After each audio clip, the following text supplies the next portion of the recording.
Morning students, आज हम एक नए टॉपिक पर आते हैं। Ampere circuital law, magnetic effect of electric current में एक बढ़िया टॉपिक है, एक पोटेंशियल टॉपिक है। Ampere circuital law, according to this law the line integral of magnetic field around a close loop is mu zero times of the total current passing through और threading through that loop. Suppose ये एक कोई loop है, इसमें से जो current pass होगा उस करंट के म्यू जीरो टाइम्स होगा line integral of magnetic field. Mathematically we can define it close integral over a close loop, यानी close integral of B dot DL is equal to mu zero times of I. I is current, यहां पर I current है और mu zero आप जानते हैं ये permeability है, permeability of free space. Now यहां पर एक टर्म आता है क्लोज लूप। इस क्लोज लूप को हम कहते हैं Amperian loop. This close loop is called Amperian loop. The close loop over which ACL, Ampere circuital law in short, is studied is called close loop और Amperian loop. This Amperian loop has following characteristics. इसमें कुछ characteristics होती है, let us सी किस loop को Amperian loop कहेंगे, इसका shape क्या होगा, ये क्या प्रॉपर्टीज होंगी, उसके बारे में बात कर लेते हैं कि कौन सा लूप एम्पीरियल लूप कहा जाएगा। तो एम्पीरियल लूप होने के लिए कुछ चार प्रॉपर्टीज है जिनको फॉलो करना है। First property, it may be of any shape. ये लूप किसी भी शेप का हो सकता है, ये सर्कुलर हो सकता है, ये स्क्वायर हो सकता है, ये रेक्टेंगुलर हो सकता है और एनी अदर शेप, ट्राइंगुलर हो सकता है। Number two, magnetic field at every point on this loop should be same, यानी इस लूप पर हर पॉइंट पर मैग्नेटिक फील्ड कांस्टेंट होगा, ये बदलेगा नहीं इस लूप के हर पॉइंट पर। नेक्स्ट, थर्ड है magnetic field is along the tangent on the Amperian loop. Amperian loop के ऊपर हम एक टेंजेंट खींचते हैं, लाइक ये हमने एक एम्पीरियल लूप बनाया तो इसके ऊपर जो भी टेंजेंट खींची जाएगी उस टेंजेंट के प्लेन के अलोंग होगा मैग्नेटिक फील्ड, उस टेंजेंट के लूप के परपेंडिकुलर पैरेलल होगा मैग्नेटिक फील्ड। तो magnetic field is along the plane of the tangent drawn on the Amperian loop. Fourth और लास्ट प्रॉपर्टी है मैग्नेटिक फील्ड और angle between magnetic field and the line vector is zero. Line vector यानी vector DL, यहां पर है vector B और vector DL. तो यहां से अगर मैं देखूं तो मैं कह सकता हूं close integral of BDL cos theta is equal to mu zero into I. तो ये डॉट प्रोडक्ट को मैंने ओपन किया बीडीएल कोस थीटा से, तो थीटा यानी वो एंगल जो मैग्नेटिक फील्ड और लाइन वेक्टर डीएल के बीच में बना है। आमतौर पर एम्पीरियल सर्किटल लॉ में एम्पीरियल लूप के ऊपर ये जीरो होता है। Proof of Ampere circuital law, Ampere circuital law को कैसे वेरीफाई करें, कैसे इसको प्रूव करें, ये देखते हैं। हमने प्रूव करना है बी डॉट डीएल का close integral should be equal to mu zero times of I. इसके लिए हमने अज्यूम किया एक इनफाइनाइट लेंथ का वायर, इनफाइनाइट लेंथ का वायर है जिसमें करंट आई फ्लो कर रहा है अपसाइड। तो हमें बायो-सेवर्ट लॉ से पता है कि magnetic field around a wire of infinite length at a point R distance away is given by b equal to mu zero upon 2 pi into i upon r, equation number 1। ये हमने Biot-Savart law में already पढ़ लिया है। अब अगर मैं इस वायर के अराउंड r रेडियस का एक लूप ड्रॉ कर लूं, जिस लूप को मैं सर्कुलर लूप कह रहा हूं, एम्पीरियल लूप कह रहा हूं, सर्कुलर नेचर का है, तो मैंने एक r रेडियस का एम्पीरियल लूप ड्रॉ कर लिया अराउंड दिस वायर एंड इस लूप के ऊपर एक छोटा सा करंट एलिमेंट जिसका लेंथ मैंने माना है dl, एक dl लेंथ का छोटा सा करंट एलिमेंट मैंने मान लिया है। इस करंट एलिमेंट के ऊपर अगर मैं टेंजेंट खींचता हूं तो this tangent will be like this is the direction of dl। और राइट हैंड थंब रूल के अकॉर्डिंग अगर मैं बात करूं तो राइट हैंड थंब रूल के अकॉर्डिंग मैग्नेटिक फील्ड की डायरेक्शन भी बाहर की तरफ होगी, यानी मैग्नेटिक फील्ड बी और डीएल दोनों एक ही डायरेक्शन में होने वाले हैं, यूनिडायरेक्शनल होंगे, यानी theta is going to be zero. अब अगर मैं B dot DL over this loop solve करता हूं तो कहता है बी डीएल कोस जीरो, क्योंकि थीटा की वैल्यू जीरो है और क्योंकि cos 0 1 होता है तो we can say close integration of b dot dl but हमें पता है कि magnetic field B is constant on the loop, so B can be taken out of the integration, so लो close integration of dl will be taken, और क्योंकि close integration of dl का मतलब है total length of the loop, और total length of the loop का मतलब होता है इसकी सर्कमफेरेंस, तो we can say B dot dl is equal to B times of 2 pi r, this is equation second. अगर मैं इक्वेशन 1 और इक्वेशन 2 को कंपेयर करूं तो B डॉट dl की वैल्यू, यहां पर सिर्फ B की वैल्यू मैं इक्वेशन 1 से उठा के लाता हूं बायो-सेवर्ट लॉ के रिजल्ट से, μ0.2 pi into I upon r और into 2 pi r, 2 pi से 2 pi कैंसिल, r से r cancel, what remains, B dot dl is equal to μ0 times I, यही हमें प्रूव करना था, यही एम्पियर सर्किटल लॉ है। Applications of Ampere circuital law, Ampere circuital law के applications हमें स्टडी करने हैं। First application is magnetic field at a point due to a thick current wire of infinite length, magnetic field at a point due to an infinitely long thick wire carrying current, current wire है यहां पर, इसका around हमें magnetic field निकालना है। Let us assume A wire of thickness radius r, इसकी radius हमने r मान ली है, इस वायर को एक अज्यूम किया एक थिक वायर है जिसमें कोई करंट I फ्लो कर रहा है, राइट। इस वायर के अराउंड तीन तरह के ऑब्जर्वेशन पॉइंट्स हम ले सकते हैं, तीन तरह के पॉइंट्स स्टडी हो सकते हैं। पहले एक्सटर्नल पॉइंट, कोई भी पॉइंट, इसको मैंने P से डिनोट किया है, any point whose distance r is greater than the radius of wire, wire की रेडियस से जिसकी डिस्टेंस बड़ी होगी उसको हम एक्सटर्नल पॉइंट कहते हैं। एक्सटर्नल पॉइंट के लिए हमने यहां पर P सिंबल लिया है। दूसरी तरह के पॉइंट हो सकते हैं सरफेस पॉइंट Q, जहां radius of wire is equal to distance of the observation point, ये डिस्टेंस ऑफ ऑब्जर्वेशन पॉइंट पे वायर की एक्सिस से अज्यूम करता हूं। नाउ थर्ड तरह के पॉइंट हो सकते हैं इंटरनल पॉइंट, जिसको मैंने यहां पर S से डिनोट किया है, और इंटरनल पॉइंट पर distance of point R is smaller than the radius of wire. Now we come to the case first, wire का magnetic field at an external point P, जिसके लिए R distance of observation point is greater than the radius of wire R। हम सबसे पहले इस point P को enclose करते हुए एक R रेडियस का एम्पीरियल लूप ड्रॉ करते हैं। इस एम्पीरियल लूप को ड्रॉ करेंगे राइट हैंड थंब रूल के अकॉर्डिंग। अगर हम इसमें मैग्नेटिक फील्ड की डायरेक्शन देखें तो ये बाहर की तरफ आएगी, जिसको 3D में मैं नहीं दिखा पा रहा हूं, थोड़ा तीसरा दिखाया मैंने।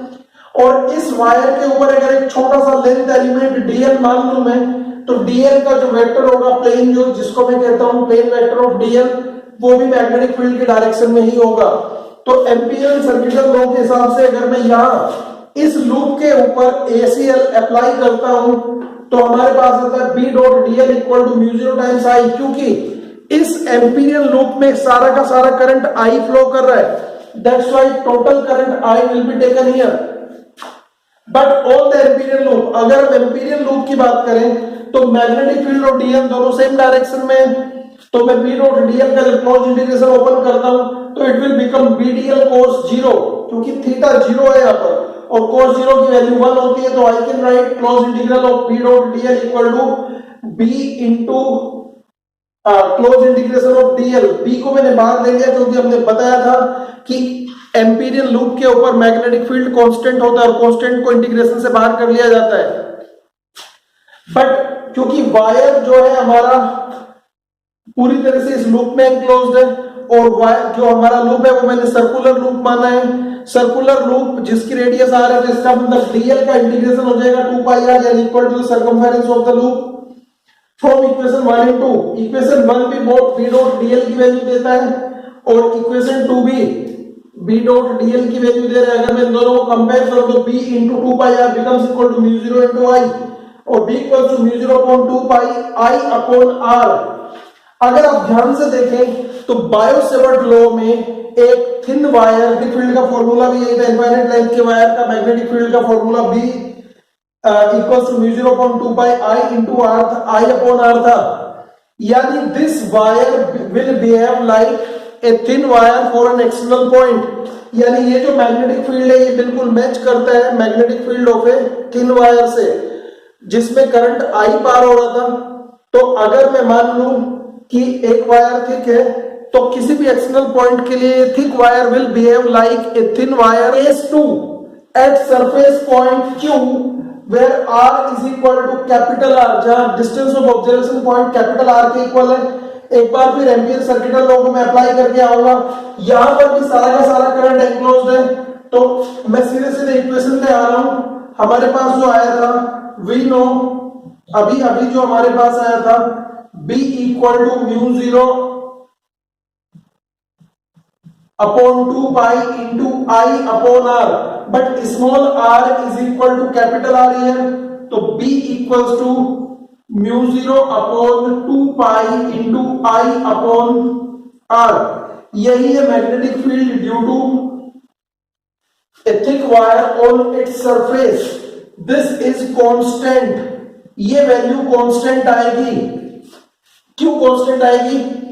ये वैल्यू कांस्टेंट इसलिए आती है क्योंकि यहां पर म्यू 0 अपॉन 2 पाई कांस्टेंट है, आई करंट जो हमने माना वो भी कांस्टेंट करंट फ्लो कर रहा था, और आर जो आर की डिस्टेंस है वो भी कांस्टेंट है क्योंकि ये रेडियस ऑफ वायर है, वायर की रेडियस बदलने वाली नहीं है पूरे एक्सपेरिमेंट में। अब हम चलते हैं केस नंबर 3 पर। Case 3, at internal point S जहां पर R स्मॉलर होगा than radius of wire capital R से। अब इस केस में हमारे पास दो सब केस बनते हैं, दो अलग केस होते हैं। पहला है इफ वायर इज होलो, जो हमारा वायर है वो होलो है, if wire is hollow then क्या होगा, I इक्वल टू 0, क्योंकि total wire as whole current flows through the surface।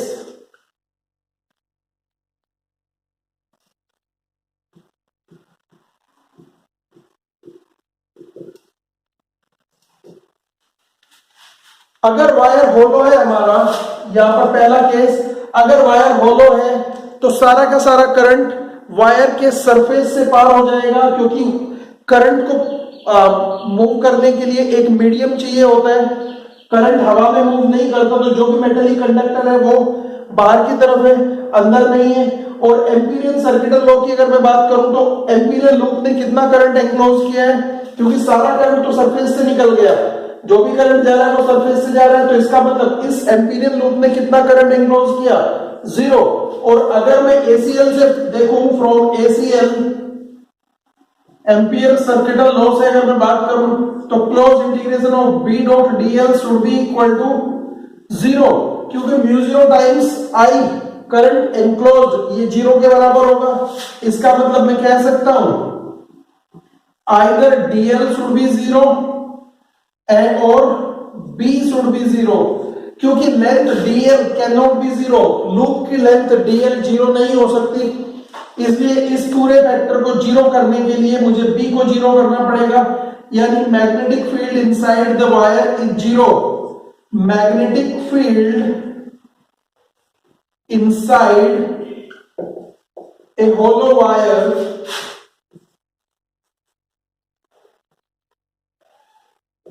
Is 0। अब case number 2, if wire is solid and current is uniformly distributed. हमने मान लिया जो वायर है हमारा सारा का सारा ये सॉलिड वायर है, इसमें सारा का सारा जो वायर है वो सॉलिड है, और इस सॉलिड वायर में जो करंट है वो यूनिफॉर्मली डिस्ट्रीब्यूटेड, यानी हर जगह बराबर करंट है। Then current per unit area, इस वायर का जो एरिया होगा पाई आर स्क्वायर, आर यहां पर कैपिटल आर लगे, पाई आर स्क्वायर होगा, तो करंट पर यूनिट एरिया मैंने I डैश से माना है, I डैश इक्वल टू होगा I यानी total current flowing through the wire divided by area of the wire, area of cross section of the wire, यानी pi are square. अब हमने माना एक स्मॉल r रेडियस का एम्पीरियल लूप, जिसका area कितना होगा, अगर मैं एरिया ऑफ एम्पीरियल लूप बात करूं तो पाई स्मॉल r स्क्वायर होगा।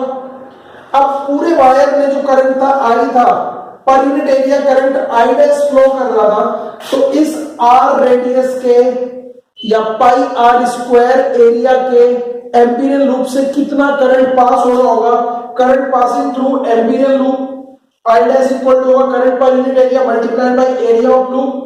और यहां से अगर मैं बात करूं तो I equal to I small I upon pi are square into small pi are square, pi से पाई कैंसिल हो जाएगा, यानी इतना करंट फ्लो कर रहा है इस एम्पीरियन लूप के अंदर से जो इस वायर के अंदर इंटरनल पॉइंट पर है।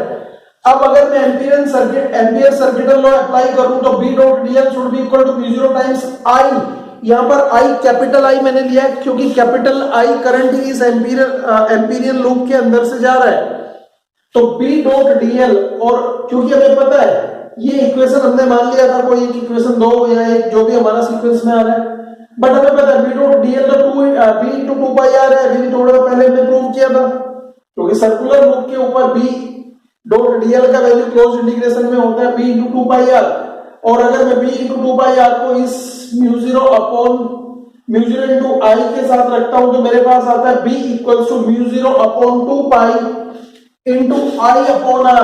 अगर मैं इसको देखूं तो ये सारा कांस्टेंट बनता है, यानी I can say B is directly proportional to small r, यानी magnetic field at internal point in a solid wire is directly proportional to the distance of observation point from the axis of wire up to the surface के बाद ये घटना शुरू होगा।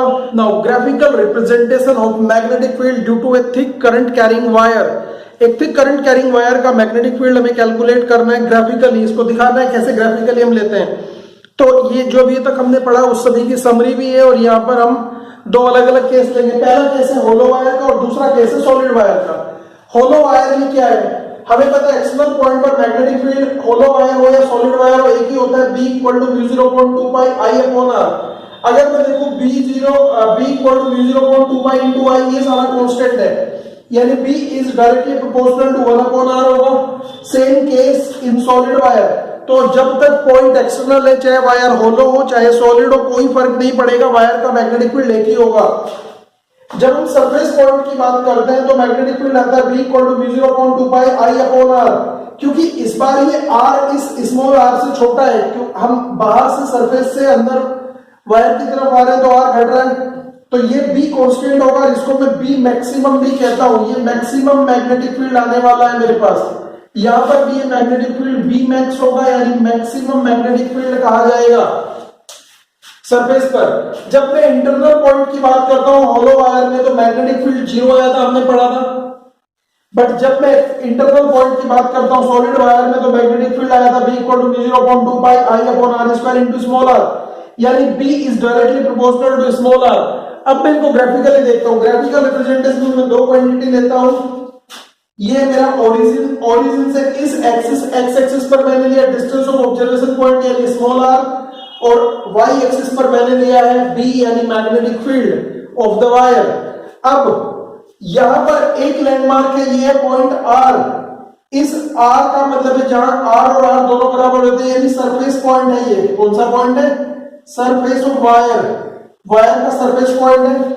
इससे इधर का एरिया सारा इनसाइड है और इधर बाहर जो है आउटसाइड है। हमें पता है इनसाइड मैग्नेटिक फील्ड 0 था, तो यहाँ पर 0 कोई लाइन नहीं आएगी, सिर्फ मैंने सिंपल दिखाया था करने के लिए, तो यहाँ कोई मैग्नेटिक फील्ड नहीं है। जैसे ही हम सरफेस पर आते हैं तो हमें B मैक्स के इक्वल मैग्नेटिक फील्ड मिलता है, जिसको मैंने B सरफेस कहा है, और ये मैग्नेटिक फील्ड मेरे पास इतना है। इसके आगे जब मैं आउटसाइड जाऊंगा, वायर से बाहर जाऊंगा, तो मैग्नेटिक फील्ड इस फॉर्मूले के अकॉर्डिंग वैरी करेगा, यानी B is directly proportional to 1 upon R, this is the magnetic field. तो ये है graphical representation of magnetic field of a hollow wire. Now let us come to the solid wire. एक बार फिर R और B को मैंने x और y एक्सिस पर रखा है। इस बार inside the wire B is directly proportional to R, जैसे जैसे R बढ़ेगा वैसे वैसे मैग्नेटिक फील्ड भी बढ़ेगा। On the axis of wire R is equal to 0, इसका मतलब मैग्नेटिक फील्ड 0 होगा एट एक्सिस।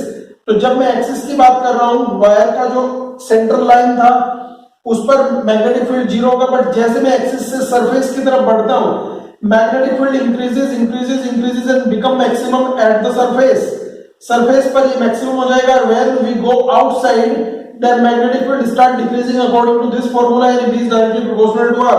तो ये था मेरे पास magnetic field due to a solid wire. अब हम आते हैं second application of Ampere circuital law, यानी magnetic field due to a solenoid. पहले सोलेनॉइड को समझ लेते हैं, ये सोलेनॉइड होता क्या है। ए solenoid is an arrangement of insulated copper wire or insulated wire wounded on a cylindrical core in closed turns in form of a helix. Helix का मतलब होता है स्प्रिंग की तरह हम एक सिलेंड्रिकल कोर के ऊपर एक कॉपर वायर को क्लोज टर्न्स में लपेट देते हैं। इस अरेंजमेंट को हम कहते हैं solenoid. Solenoid behave like a magnet on passing current. जब किसी सोलेनॉइड में करंट पास करवा देते हैं देन ये एक मैग्नेट की तरह बिहेव करती है।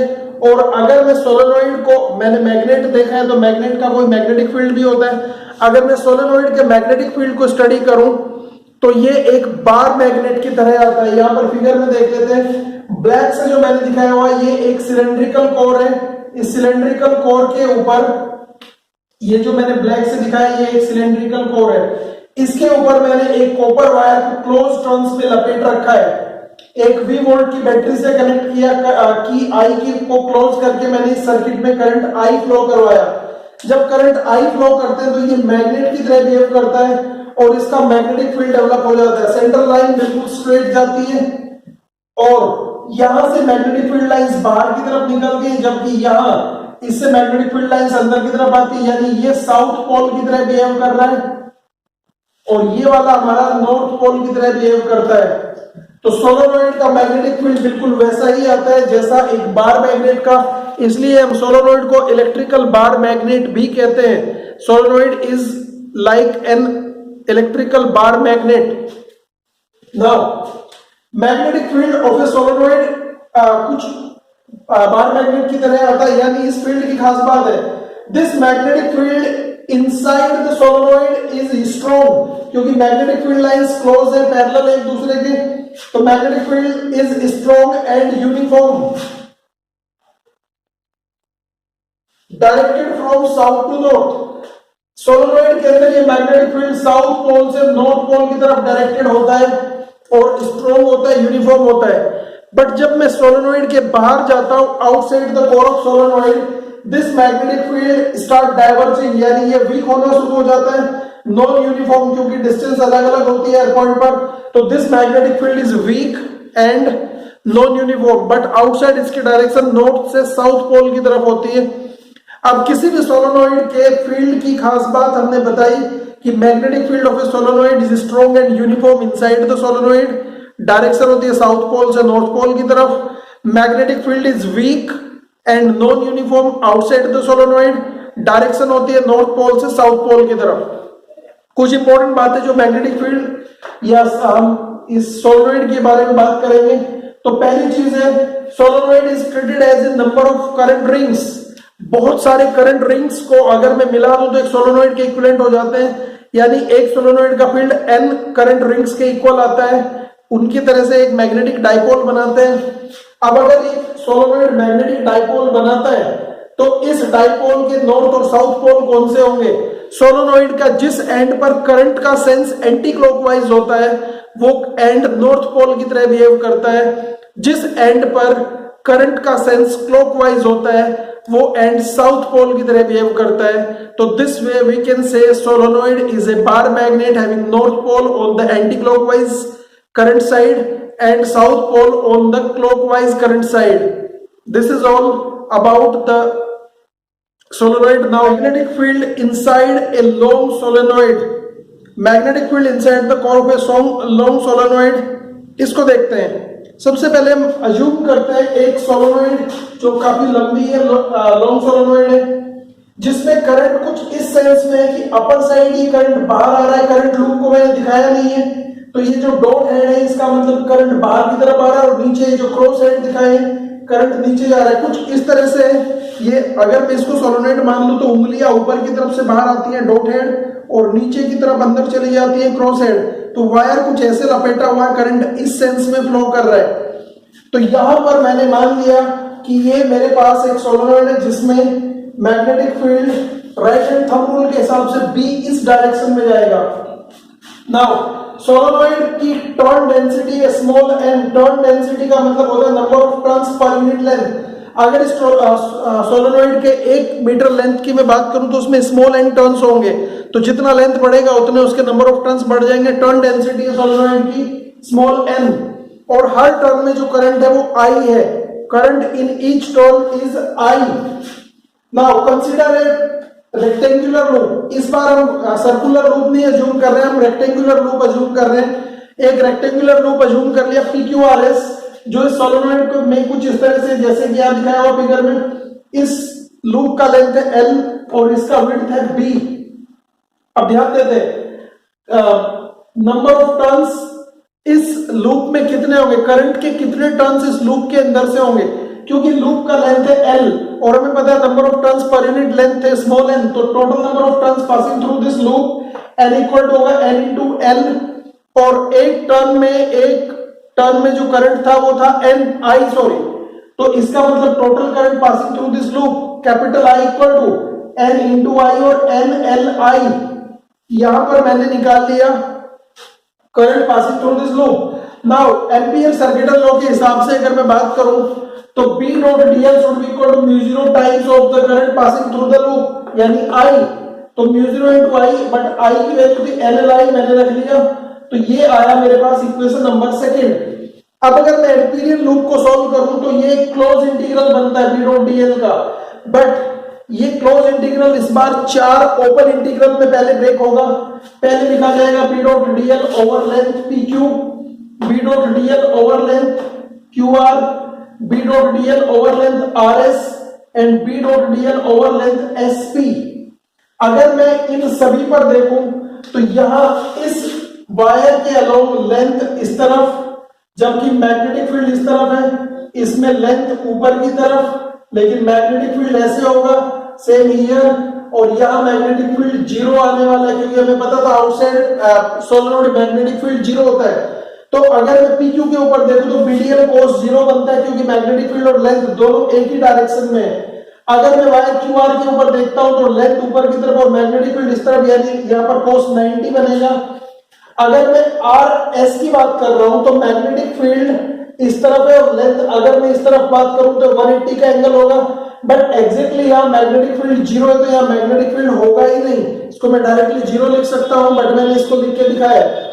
अगर मैं वायर SP की बात करूं तो इसका लेंथ ऊपर से नीचे की तरफ आ रहा है, बट मैग्नेटिक फील्ड B इस तरफ है, magnetic field all over inside एक ही डायरेक्शन में है। तो यहां पर मैं कहूंगा BDL cos 90।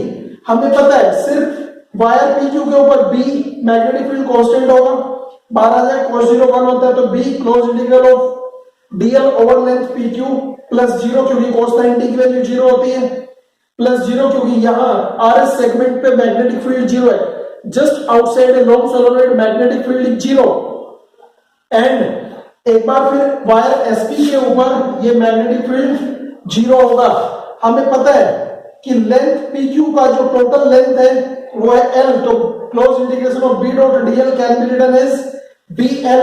अब अगर मैं इस मैग्नेटिक फील्ड को फर्दर कैलकुलेट करना चाहूं तो कैसे आएगा, from equation second and third. Equation second क्या था हमारे पास, ये कहता है B dot dl should be equal to mu 0 n l I, और इक्वेशन थर्ड क्या था, ये कहता है B डॉट dl का close integration should be equal to B into L। अगर मैं दोनों को कंपेयर करूं तो B इक्वल्स टू आएगा BL इक्वल्स टू आएगा mu 0 n l I, L से L कैंसिल हो जाएगा, यानी inside magnetic field becomes mu 0 into n into I। यही है magnetic field inside a long solenoid. यहां पर B is magnetic field, mu 0 is permeability of free space, n is number of turns per unit length और I is current in each turn. So this is the magnetic field inside a long solenoid. Now methods to increase the magnetic field inside a solenoid. हम देखते हैं B equal to mu 0 है ना। सबसे पहले बात करते हैं by increasing current। अगर मैं करंट बढ़ा दूं, I बढ़ा दूं, तो मैग्नेटिक फील्ड बढ़ जाएगा। दूसरा तरीका है by increasing the turn density। मैं नंबर ऑफ टर्न्स बढ़ाने की बात नहीं कर रहा हूं, नंबर ऑफ टर्न्स नहीं, by increasing turn density, यानी number of turns per unit length बढ़ाना है। by increasing turn density. अगर मैं नंबर ऑफ टर्न्स बढ़ाता हूं उसी के प्रोपोर्शन में लेंथ बढ़ा देता हूं तो n कांस्टेंट रहेगा, उससे मुझे कोई फायदा नहीं होगा। बट मैं विदाउट लेंथ बढ़ाए नंबर ऑफ टर्न्स बढ़ा देता हूं, यानी अगर मैं नंबर ऑफ टर्न्स बढ़ाता हूं विदाउट चेंजिंग द लेंथ, तब फायदा होगा। और तीसरा मेथड है इस म्यू को बढ़ा के बाय पुटिंग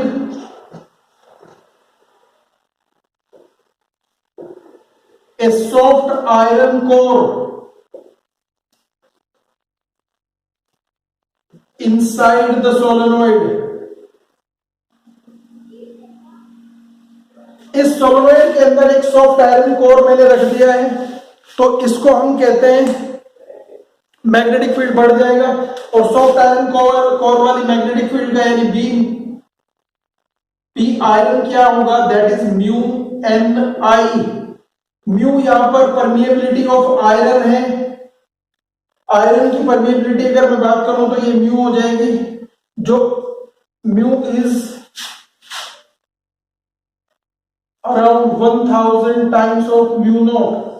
म्यू नॉट से करीब 1000 टाइम्स ज्यादा होते हैं, यानी मैग्नेटिक फील्ड 1000 टाइम्स ज्यादा बढ़ जाएगा inside a iron core solenoid as compare to this is called air core solenoid. इसकी कोर एयर की है और ये है आयरन कोर सोलोनॉइड। तो magnetic field inside a solenoid can be increase by increasing number of turns per unit length, by increasing current per turn, और by putting a soft iron core inside the solenoid। graphical variation of magnetic field inside a solenoid or at its end। तो graphical variation of magnetic field of a solenoid देखते हैं। हमें पता है inside a solenoid magnetic field होता है B equal to mu0 into n into I। ये magnetic field uniform होता है, स्ट्रॉन्ग होता है, बट जैसे ही हम एंड्स पर आते हैं तो magnetic field lines start diverging और डाइवर्जेंस से वो कन्वर्ज होना शुरू होते हैं, यानी at the end the density of lines remain half. इसलिए हम कह सकते हैं magnetic field at the ends will be B equals to म्यू0 अपॉन Ni का हाफ, यानी B अपॉन 2। जो इनसाइड मैग्नेटिक फील्ड था उसका हाफ रह जाता है। अगर मैं एक सोलोनॉइड को ग्राफिकली वेरिएशन करूं, ये है डिस्टेंस, यानी सोलोनॉइड को मैं इसके सेंटर से ले लेता हूं, इधर है एंड S साउथ पोल, इधर है एंड N नॉर्थ पोल। तो इनसाइड साउथ से नॉर्थ के अंदर magnetic field will be B high uniform, but as we come to the end magnetic field suddenly drops to half. Magnetic field half रह जाता है, दोनों एंड पर magnetic field B/2 के बराबर हो जाता है। और जैसे ही हम B किसी भी एंड से बाहर जाते हैं मैग्नेटिक फील्ड डिक्रीजिंग क्विकली, बहुत तेजी से बढ़ता है और थोड़ा सा आगे जाके ये ऑलमोस्ट जीरो हो जाता है। तो magnetic field becomes very weak, तो ये बहुत तेजी से घटता है। This is the variation of magnetic field due to a solenoid. Ampere circuital law की लास्ट एप्लीकेशन है magnetic field inside the core of a toroid. पहले समझ लेते हैं टोरॉइड क्या होता है। Toroid is a ring shaped solenoid which has no well defined poles, rather it has relative poles। well defined poles का मतलब है जब मैं किसी सोलेनॉइड या किसी मैग्नेट की बात करता हूँ, एक पोल नॉर्थ दूसरा पोल साउथ होता है, बट जब इस कोर को मैं राउंड कर देता हूँ, सोलेनॉइड को घुमा के रिंग शेप बना देता हूँ, तो इस रिंग शेप सोलेनॉइड को हम कहते हैं टोरॉइड, जिसके पोल वेल डिफाइंड नहीं होते। Only magnet in which no well defined poles. इसमें रिलेटिव पोल्स होते हैं। रिलेटिव का मतलब है कि एक पॉइंट एक के रेस्पेक्ट में अगर साउथ है तो दूसरे के रेस्पेक्ट में ये नॉर्थ होगा, यानी इनमें हर पॉइंट अपने आप में एक डिफरेंट पोल है एक दूसरे के रेस्पेक्ट में। नाउ हम आते हैं magnetic field due to a toroid और inside the core of a toroid. अभी समझ में आ जाएगा magnetic field due to a toroid. सबसे पहले हमने मान लिया एक टोरॉइड है जिसमें हमने टर्न डेंसिटी लिया हुआ n, इसमें number of turns per unit length small n माने हैं मैंने, और इस टोरॉइड को मैंने लिया। इसमें मेरे पास तीन तरह के पॉइंट है। एक पॉइंट P जो इनसाइड है बट एयर पॉइंट है, हवा में टोरॉइड की कोर के बाहर है। कोर का मतलब ये जो मटेरियल कोर है जहां पर वायर लपेटा हुआ है, इसके बाहर का जो एरिया है उसको मैं आउटसाइड पॉइंट कह रहा हूं। तो magnetic field eight point P ये एयर पॉइंट है, magnetic field eight point S ये भी एयर पॉइंट है। इन दोनों पॉइंट पर मैग्नेटिक फील्ड जीरो होगा एम्पियर सर्किटल लॉ के हिसाब से। एस और पी हमारे एयर पॉइंट है यानी आउटसाइड कोर ऑफ टोरॉइड है। B is 0। पहले हम पी की बात करते थे, पी पर क्योंकि अगर मैं यहाँ पर एम्पीरियल लूप बनाऊं तो कोई भी करंट इस पॉइंट पर एंक्लोज नहीं होगा, इसलिए इसका मैग्नेटिक फील्ड 0 हो जाता है। अगर मैं पॉइंट एस की बात करूं तो एस पर दो करंट है, एक करंट नीचे से ऊपर आ रहा है, अगर मैं इसको पॉजिटिव मान लूं तो दूसरा करंट ऊपर से नीचे जा रहा है जिसको मैं नेगेटिव मानूंगा। तो यहां पर भी नेट करंट 0 होगा क्योंकि incoming current and outgoing current जब मिलते हैं तो minus I plus I becomes 0। तो हम इसको राउंड ऑफ कर सकते हैं या ध्यान रखें कि magnetic field outside the core of toroid is 0, यानी टोरॉइड के अंदर और बाहर दोनों तरफ हवा में मैग्नेटिक फील्ड 0 होगा। अब सिर्फ बात करते हैं कोर की। कोर मतलब material inside the toroid, inside the core of toroid. हमने मान लिया ये हमारी कोर जिसमें मैंने आर रेडियस का सर्कुलर एम्पीरियल लूप मान लिया, आर रेडियस का सर्कुलर एम्पीरियल लूप। तो number of turns passing through this loop कितने होंगे? नंबर ऑफ टर्न्स, क्योंकि ये सारे के सारे लूप्स को कंटेन कर रहे हैं तो टोटल नंबर ऑफ टर्न्स होंगे n into 2 pi r, यानी total length of toroid 2 pi r। Current in the loop, इस लूप में अगर एक टर्न का करंट I था तो टोटल लूप में कितना करंट आएगा? I into total number of turns यानी 2 pi r n into I। ये आया मेरे पास नंबर ऑफ टर्न्स में करंट। अब एम्पियर सर्किट लॉ अगर मैं लगाता हूं तो मैग्नेटिक फील्ड का line integral mu 0 times capital I, क्योंकि इस बार टोरॉइड का जो करंट है वो इस लूप से जो हम ले रहे हैं एम्पीरियल लूप से वो है I। और अगर मैं देखता हूं किसी भी सर्कुलर एम्पीरियल लूप के लिए B dot dl B times of circumference होता है, यानी B into 2 pi r, loop का circumference mu 0 into 2 pi r into ni। 2 pi r से 2 pi r कट जाएगा यानी B equal to mu 0 ni। Magnetic field is same as that of solenoid, यानी magnetic field वही आएगा inside the core of toroid जो magnetic field of solenoid था। तो this is the magnetic field. एक और इंपॉर्टेंट क्वेश्चन आता है जिसको हम अभी देखते हैं, that magnetic field lines are totally confined within the core of a toroid but same is not true in case of a solenoid. एक टोरॉइड की कोर के अंदर तो magnetic field lines totally confined होती है, बाहर नहीं आती, बट सोलेनोइड में ऐसा नहीं होता। सबसे पहले इसको फिगर से समझ लेते हैं। हमने ये डॉटेड जो लाइन दिखा ये बाउंड्री ऑफ टोरॉइड कोर है, यहाँ पर dotted line boundary of solenoid core है। सोलेनोइड में वेल डिफाइंड पोल्स नॉर्थ और साउथ होते हैं, लेकिन टोरॉइड में पोल्स वेल डिफाइंड नहीं होते। अब हम बात करते हैं magnetic field lines are close and continuous curve. Magnetic field lines close curve है, यानी जिस पॉइंट से शुरू होते हैं उसी पॉइंट पर खत्म होते हैं, यानी they need to complete a loop. अगर अपने राउंड को कंप्लीट करना है, अपने आपको क्लोज करना है तो उनको एक लूप बनाना पड़ेगा, यानी जहां से शुरू हुए वहीं पर खत्म होंगे। मैग्नेटिक फील्ड लाइंस हमेशा मैग्नेट के अंदर साउथ से नॉर्थ और मैग्नेट के बाहर नॉर्थ से साउथ की तरफ होती हैं। मैग्नेट के अंदर कभी भी मैग्नेटिक फील्ड लाइंस नॉर्थ से साउथ नहीं जाएंगी। तो जब हम कोर ऑफ टोरॉइड की बात करते हैं तो इनको कंप्लीट होने के लिए जैसे जैसे इनका लूप कंप्लीट होता है वैसे वैसे टोरॉइड अपनी रेडियस को कर्व करता है और टोरॉइड इनको अंदर ही अंदर मटेरियल प्रोवाइड करता है। हमेशा ये एक ही डायरेक्शन में फ्लो करते हैं, वो है साउथ से नॉर्थ इनसाइड, यानी इनका loop with in the core पूरा हो जाता है। जब मैं आउटसाइड टोरॉइड बात करता हूँ, यहाँ पे मैग्नेटिक फील्ड 0 है, यहाँ पे मैग्नेटिक फील्ड 0 और जहां मैग्नेटिक फील्ड होता है वहां मैग्नेटिक फील्ड लाइंस होती है, जहां मैग्नेटिक फील्ड नहीं होता वहां मैग्नेटिक फील्ड लाइंस नहीं होती। तो टोरॉइड की कोर के अंदर ही मैग्नेटिक फील्ड लाइंस कन्फाइंड हो जाती है। अब देखते हैं सोलेनोइड। सोलेनोइड में साउथ से नॉर्थ इनसाइड जाते हैं। अगर इनको अपना लूप पूरा करना तो वापस घूम के यहीं आना होगा, बट अगर ये अंदर ही अंदर घूमते हैं तो डायरेक्शन साउथ से नॉर्थ की बजाय नॉर्थ से साउथ हो जाएगा, जो पॉसिबल नहीं है। तो to complete their loop they has to come out in air. Solenoid के केस में मैग्नेटिक फील्ड लाइंस को अपना लूप पूरा करने के लिए एयर में आना ही पड़ेगा, because inside a magnetic field lines can not travel from north to south. Thus, we can say magnetic field lines complete their loop inside the core of toroid and hence totally confined within it. But in case of solenoid, they have to come out in air to complete their loop. Thank you for watching.